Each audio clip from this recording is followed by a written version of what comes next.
Bonjour et bienvenue au balado d'Impôt Expert, vos impôts à votre façon. Mon nom, c'est Ida Cheli, votre animatrice aujourd'hui. Et notre sujet aujourd'hui est quelles sont les erreurs communes que l'on fait quand on produit nos déclarations. On sait qu'on est rendu à la fin. Il nous reste à peu près 2 semaines pour soumettre notre déclaration. Alors ici, pour nous informer et nous rappeler comment éviter ces erreurs. Alors, Jerry, comment ça va?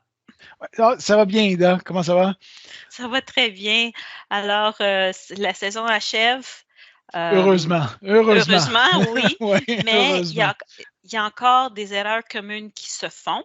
Oui. Et comment peut-on aviser nos écouteurs, notre public, à minimiser ces erreurs et bénéficier de tout ce qu'ils ont le droit? Oui, bien, c'est ça le but, là. Le but du balado, c'est on va nommer 5 en particulier.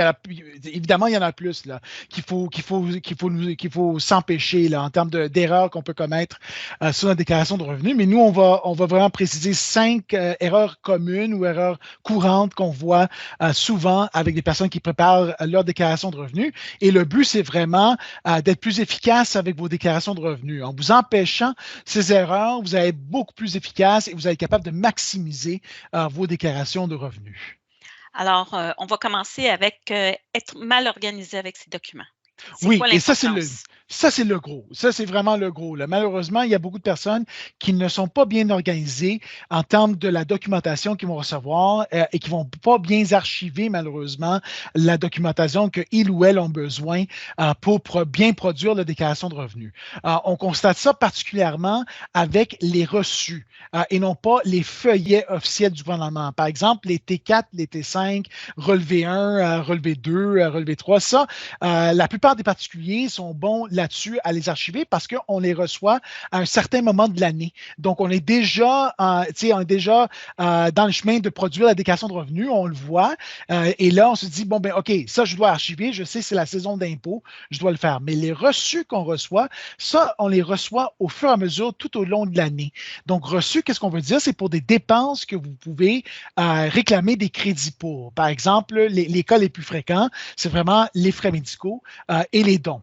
OK? Et pourquoi on le mentionne? C'est parce que quand vous recevez ces reçus-là, c'est quand la dépense a été engagée, quand la dépense a été dépensée. OK? Quand vous avez dépensé pour ce montant-là. Et bon, je prends un exemple. Là. Moi, je vais à mon dentiste le mois de février pour faire mon nettoyage, et mon dentiste va me donner un reçu là, quand je suis à son bureau, OK? Pour que je peux l'utiliser pour le réclamer sur ma déclaration de revenus. OK? Mais malheureusement, ce reçu-là, je le reçois là en février, mais je peux seulement commencer à l'utiliser l'année prochaine quand je vais produire ma déclaration de revenus, dans un an exactement, quasiment. Donc, beaucoup de personnes, parce qu'ils ne sont pas, dans l'ère de produire leur déclaration de revenus, ils ne vont pas penser à archiver ces reçus-là immédiatement. Et à cause de cela, beaucoup de contribuables, beaucoup de particuliers vont manquer à réclamer ces montants qu'ils ou elles peuvent réclamer sur la déclaration de revenus. Les dons, c'est le même concept. Okay? Quand vous faites un don à une organisation de charité durant l'année, par exemple dans le mois de mars, okay, eux, ils vont vous émettre un reçu immédiatement. Okay? Donc, ce reçu-là, il faut l'archiver immédiatement. Sinon, dans un an, vous allez certainement l'oublier. Okay? Vous avez fait ce don-là de 50, 100 $. Mais les dons, on peut réclamer de gros crédits là-dessus. Là. Le taux de crédit pour les dons, c'est assez énorme okay, en général. Donc, ça vaut la peine de bien archiver. Donc, le truc que je donne à tous les contribuables, et quand je fais ces entrevues-là, que ce soit dans Facebook Live ou quand je le donne à radio, la télé, c'est de commencer une filière au début de l'année. Le 1er janvier de l'année. La fiscalité, ce n'est pas seulement les 3 mois de la saison d'impôt. La fiscalité, c'est toute l'année. Parce que qu'est-ce que vous déclarez sur votre déclaration de revenus? C'est toute l'année. C'est le 1er janvier au 31 décembre. Donc, au début de l'année, vous ouvrez une filière et vous allez rentrer les documents que vous soupçonnez que c'est relié à votre déclaration de revenus, que vous pouvez réclamer sur votre déclaration de revenus. Plus tard, vous pouvez faire le triage quand vous êtes dans la saison d'impôt l'année suivante. Mais entre-temps, assurez-vous de bien archiver ces documents-là. Commencez votre filière au début de l'année. Comme ça, vous n'allez pas manquer à des montants que vous avez droit.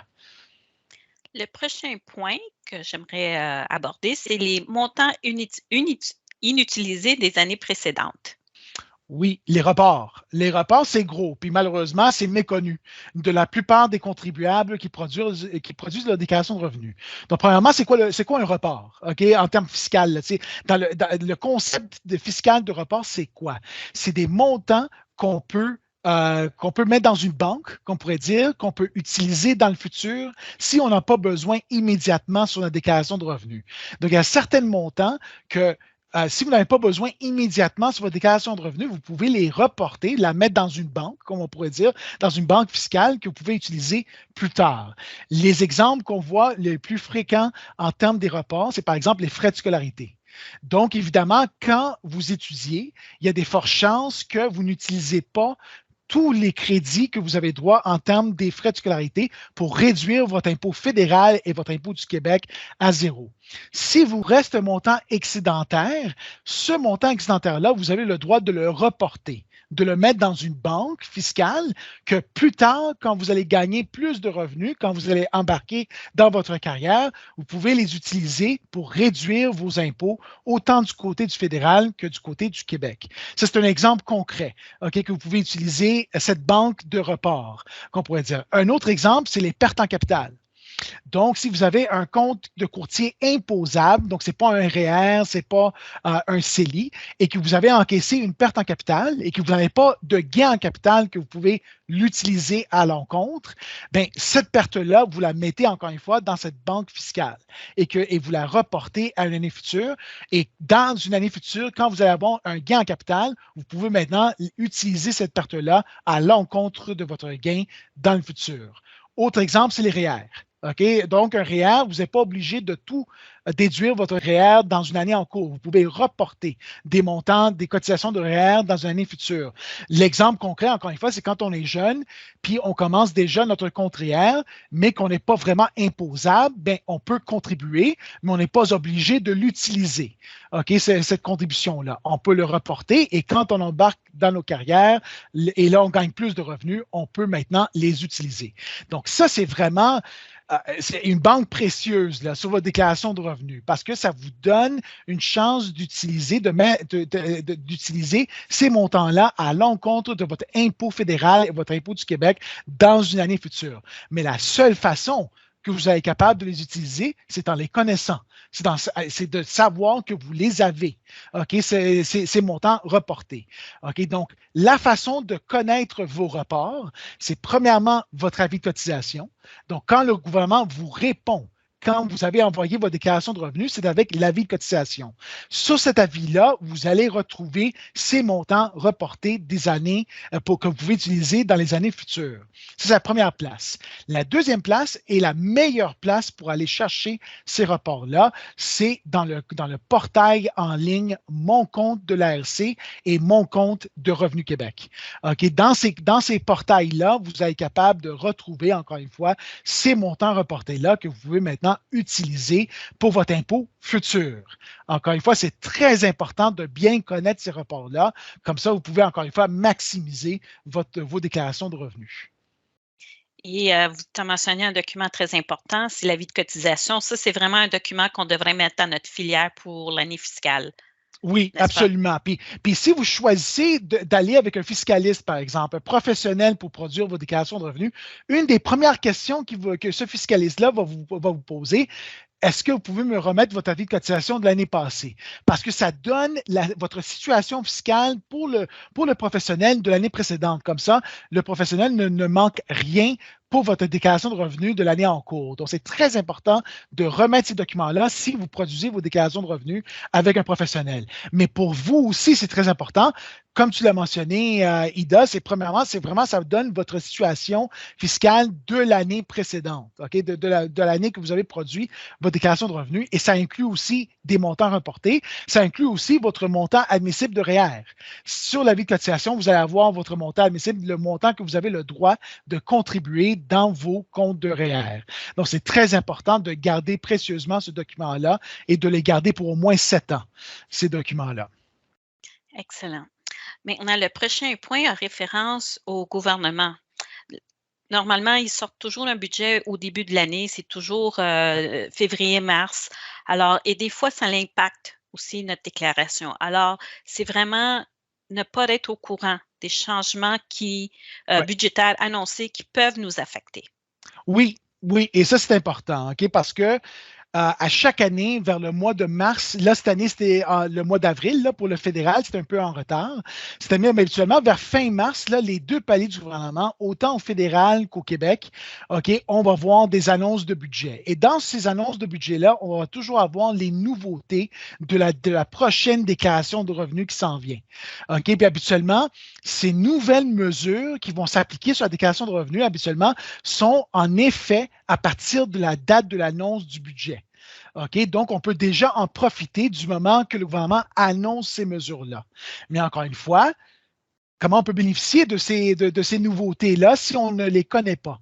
OK, donc moi, qu'est-ce que je vous recommande dans ce balado? Je ne vous recommande pas d'aller parcourir les 700 pages des deux budgets, là.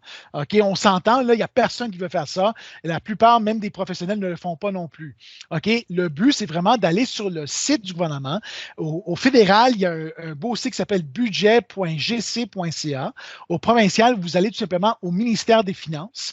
OK, et quand vous allez sur ces sites-là, le gouvernement va toujours mettre un beau site web pour vous montrer les nouveautés, les belles annonces qu'ils vous font pour vous remettre plus d'argent sur vos déclarations de revenus. Ça, je peux vous le garantir, ils vont vous faire un beau site pour vous indiquer dans ce cas-là quel crédit vous en avez le droit de prendre. OK? Donc, c'est très important d'aller le parcourir. Habituellement, il va y avoir même un site qui va vous annoncer tout simplement seulement les mesures fiscales. Allez-y le parcourir pour que vous pouvez commencer à bénéficier pour ces crédits-là. OK? Parce que si vous allez sur cette page-là, l'année suivante, quand vous allez produire vos déclarations de revenus, trop tard. OK, trop tard, vous n'avez pas eu la chance de bénéficier de ces mesures-là quand le gouvernement les a annoncées et que ces mesures-là étaient en vigueur. OK, donc c'est très important. Fin mars, début avril, allez parcourir le site du gouvernement. Sinon, allez-y dans un site de nouvelles. OK, peu importe le site de nouvelles que vous cherchez, puis habituellement, eux, ils vont vous faire, ces réseaux de nouvelles là vont vous faire un beau résumé de toutes les mesures fiscales que le gouvernement a annoncées et que maintenant, vous pouvez en bénéficier. L'autre raison pour aller connaître et parcourir les sites du budget, c'est pour savoir aussi les mesures que le gouvernement va éliminer. OK, et que vous pouvez encore en profiter avant que les mesures sont complètement enlevées. OK, exemple, prenons le fédéral où on avait auparavant des crédits pour les activités sportives et les activités artistiques que le fédéral avait décidé d'enlever. Au Québec, on peut quand même les réclamer, mais malheureusement, au fédéral, on ne peut plus. Quand le gouvernement a fait cette annonce-là, c'était au budget, puis ils ont donné comme date butoir la fin de l'année. Donc, vous aviez quand même un 9 mois, 8 ou 9 mois pour profiter de cette mesure-là qui allait expirer. Mais encore une fois, si vous ne savez pas que le gouvernement allait enlever cette mesure-là, ben vous n'allez pas en profiter de ce 8-9 mois-là pour être capable de quand même encore profiter de cette mesure qui allait expirer. D'accord, ça nous amène au prochain point. Le prochain point est très intéressant parce que des fois, le monde dit « Ah, ben, j'ai pas d'impôt à payer » ou bien « j'ai aucun revenu », ainsi de suite. Alors, c'est passer à côté des bénéfices et crédits dont on a droit. Oui, oui. Donc, ça, c'est un très bon point que tu apportes, Ida, là-dessus. Premièrement, commençons avec ce que tu viens juste de mentionner. OK, le fait que, par exemple, bon, mais moi, je ne suis pas imposable, donc moi, je n'envoie pas de déclaration de revenus, je n'en ai pas besoin. Bien, sachez que maintenant, vous avez fort probablement des bénéfices ou des prestations que vous avez le droit de prendre que malheureusement, vous n'auriez plus. OK, parce que vous n'avez pas produit de déclaration de revenus. Beaucoup de ces prestations-là sont basées sur votre revenu net qui est déclaré sur votre déclaration de revenus. Donc, la seule façon que vous êtes capable de réclamer ces montants-là, c'est en produisant votre déclaration de revenus. Prenons un exemple. Moi, je suis 18-19 ans, je n'ai pas gagné de revenus. OK, je n'ai pas gagné de revenus du tout. Donc, garde, moi, je n'ai pas besoin de déclarer, de produire une déclaration de revenus. Oui, mais vous avez le droit à la TPS, qui est une prestation trimestrielle, et vous avez aussi le droit à la solidarité, au crédit de solidarité, parce que vous n'avez pas de revenus et vous avez plus de 18 ans.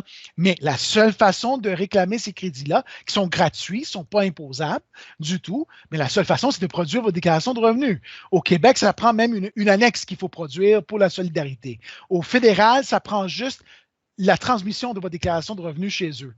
Et là, quand ils vont l'avoir, bien là, vous êtes maintenant admissible et vous pouvez réclamer. Donc, carrément, vous vous empêchez de recevoir des revenus que vous avez le droit, des prestations que vous avez le droit sans produire vos déclarations de revenus.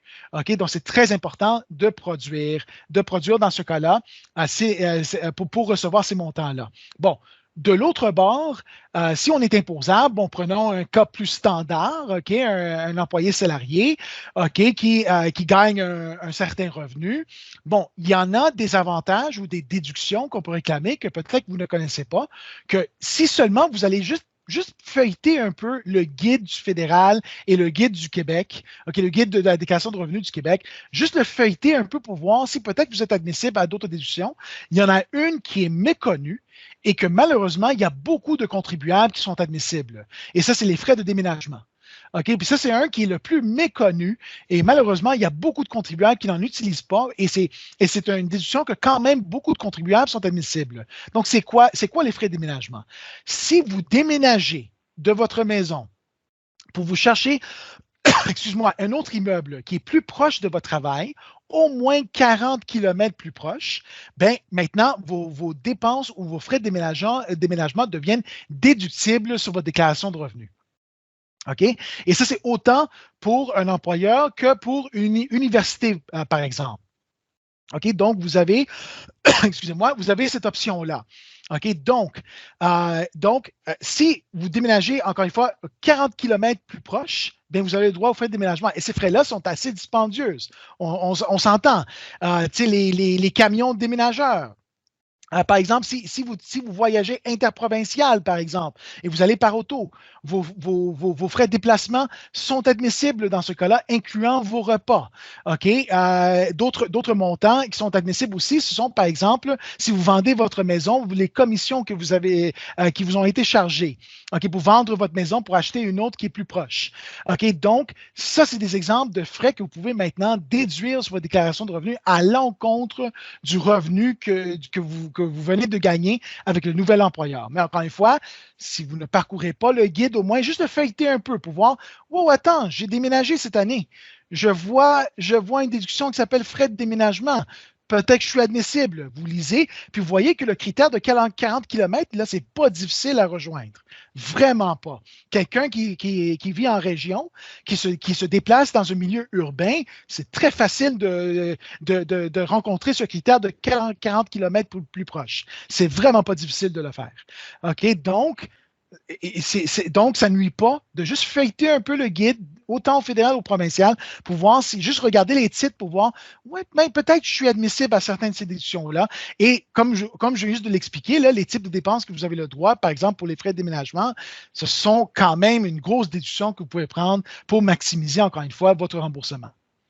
Bon exemple aussi pour ce point ici en particulier, c'est récemment le gouvernement du Québec a donné un crédit de 500 Ouais. et le critère vraiment est faut soumettre une déclaration d'impôt 2021.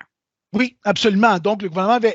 Puis ça aussi, ça met aussi le point du budget qu'on avait mentionné auparavant.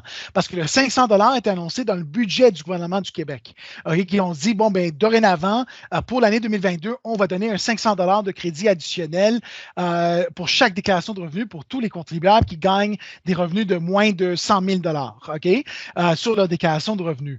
Encore une fois, qu'est-ce que le gouvernement a dit? La façon de récupérer ce 500 $-là, il y a une façon. Produisez vos déclarations de revenus. Il n'y a pas d'autre façon de le faire. Ils ont dit qu'ils allaient nous payer ce 500 $-là du moment qu'ils reçoivent la déclaration de revenus et qu'ils envoient l'avis de cotisation. Donc, une autre raison pour produire les déclarations de revenus, de s'assurer qu'on a bien, on sait bien les montants qu'on peut réclamer. Parfait. Et notre dernier point, c'est de ne pas comparer l'année précédente avec l'année courante quand on fait nos déclarations. Oui, il faut absolument les comparer. OK, c'est vraiment ça le but. OK, et ça revient encore une fois dans le thème qu'on voit dans ce balado-là. C'est vraiment de ne pas manquer des montants que vous avez le droit. OK, donc faire le comparatif entre votre année en cours et l'année précédente est très important quand vous produisez vos déclarations de revenus pour ne pas manquer des montants que vous avez le droit de prendre, encore une fois, ou de manquer de déclarer des revenus que vous devriez déclarer. OK, c'est très important aussi. C'est là que beaucoup d'erreurs vont être commises. OK, donc par exemple, dans Impôt Expert, on vous produit un sommaire de 2 ans comparatif, qu'on appelle le sommaire comparatif, dont on vous montre le résultat de vos déclarations de revenus l'année précédente avec le résultat de l'année en cours. OK, donc c'est très important dans ce cas-là de faire ce comparatif-là. OK, de faire ce comparatif-là pour s'assurer que vous n'avez rien manqué de votre déclaration de revenus. OK, de bien réclamer les crédits ou les déductions que vous avez réclamés l'année passée, que vous avez encore le droit de le prendre, et aussi de bien déclarer tous vos revenus.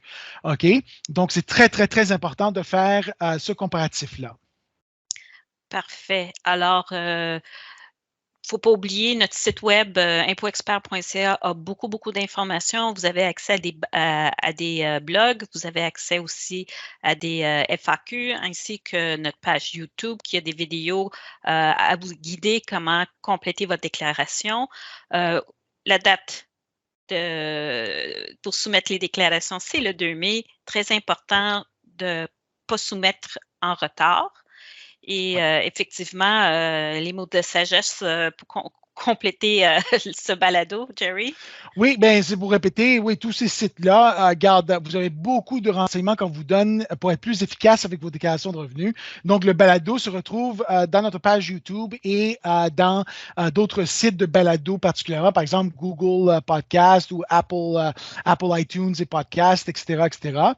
OK, donc assurez-vous de tout parcourir notre contenu. On vous donne beaucoup de contenu, vraiment des trucs et des astuces très précieux pour vous, pour maximiser vos déclarations de revenus. Puis c'est gratuit, là. On vous le donne gratuitement. Vous ne payez rien pour avoir tous ces renseignements-là. Donc, allez-y, parcourir tous ces sites-là. Et n'oubliez pas notre blog d'Impôt Expert sur notre site web à impoexpert.ca, dont on vous écrit des articles de nature fiscale, encore une fois, maximiser vos déclarations de revenus. Parfait. Et cela conclut notre balado pour aujourd'hui. Merci beaucoup et à la prochaine. Merci.